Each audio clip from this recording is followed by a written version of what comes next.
هدف گذاری در بعد مالی و بعد مهارت رو با هم میگم. علتش اینه که این دوتا میتونن خیلی با هم مرتبط باشن. برای هدف گذاری در این دو بعد میتونیم این کارها رو انجام بدیم. هر ماه حداقل 20% از حقوقمون هر چقدر هم که کم باشه میتونیم روی یک چیز کوچیک سرمایه گذاری کنیم. مثلا در صندوق‌های سرمایه گذاری سود ثابت و طلا. هر هفته یک روز هفته‌مون رو بررسی کنیم. هزینه‌های غیر ضروری رو کاهش بدیم یا حذف کنیم. هر وقت خواستیم خریدی رو انجام بدیم 24 تا 48 ساعت صبر کنیم که مطمئن بشیم خریدمون هیجانی نیست و واقعاً به اون احتیاج داریم.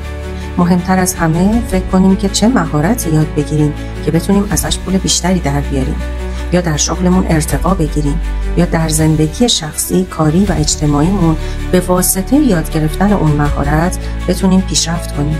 یادمون باشه که در کنار مهارت‌های تخصصی شغلی و حرفمون، مهارت‌هایی مثل مدیریت زمان، مدیریت استرس و تمرکز، ارتباط مؤثر، تولید محتوا، بازاریابی دیجیتال، مذاکره، فن بیان، برنامه‌نویسی کامپیوتر، ICDL، کوچینگ میتونه کمک زیادی به بعد مهارت و بعد مالی زندگیمون کنه و کیفیت زندگی ما رو ارتقا بده.